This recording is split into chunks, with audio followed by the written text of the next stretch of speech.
This is Father Andrew Ritchie, and you're listening to Catholic Inspiration, a podcast from my website at studyprayserve.com. These homilies, presentations, and retreats form part of my ministry as a Catholic priest for the Diocese of Superior. And now I invite you to open your hearts to some Catholic inspiration. Today is Monday of the 12th week of the year. Our Gospel reading is Matthew chapter 7, verses 1 to 5. Jesus said to his disciples, "Stop judging, that you may not be judged. For as you judge, so will you be judged. And the measure with which you measure will be measured out to you. Why do you notice the splinter in your brother's eye, but do not perceive the wooden beam in your own eye?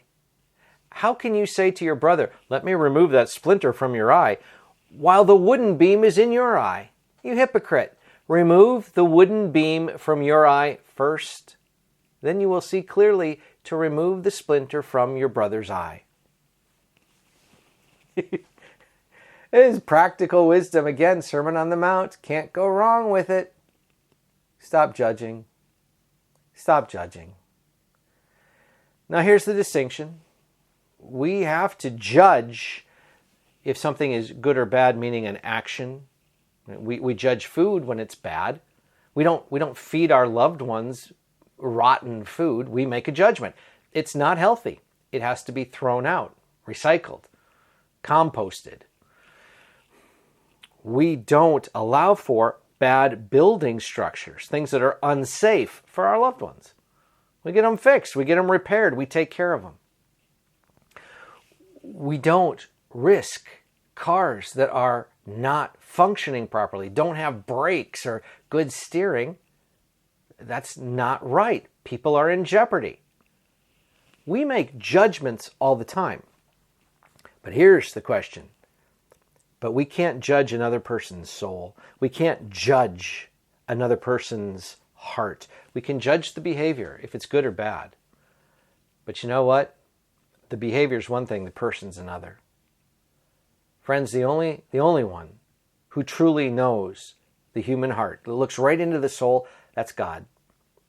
And when we start judging people, when we become that person taking God's place, we got a problem.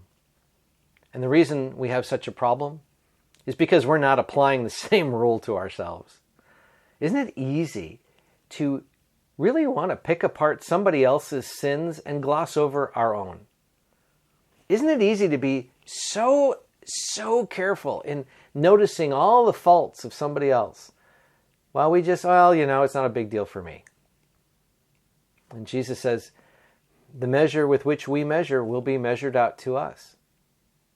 If we're going to go after everybody else's shortcomings, rest assured then ours will be held up to a very, very harsh light.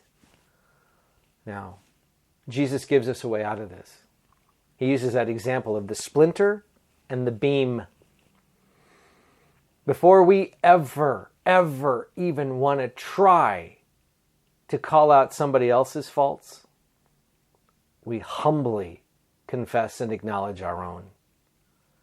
Before we for a moment want to try to pick apart on somebody else's behavior, we are very, very careful in scrutinizing our own.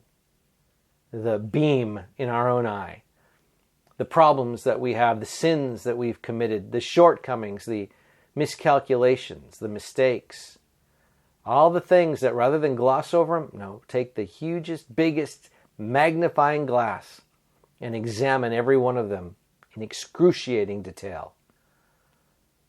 And then confess it and ask for, claim and seek the mercy that was bought and paid for our salvation on the cross of Christ. Humbly acknowledge how much we need God's help.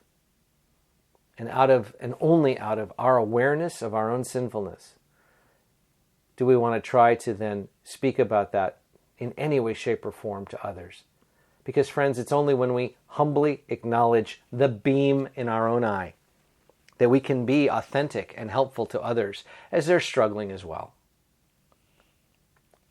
When we stop judging others and instead come before the Lord with an honest humility, Now we're on solid ground because now we're working on the one thing that's in our particular responsibility, our own souls. And we can come before the Lord, acknowledge where we've gone off the rails.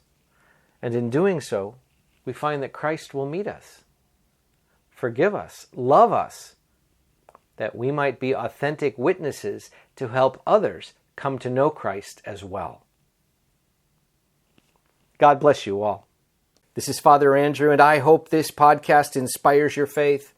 Now, if you found it helpful, please share it with a friend. And you can help me by leaving a rating and a review. I keep all my listeners in my daily prayers, and I ask for your prayers in return. God bless you, my friends.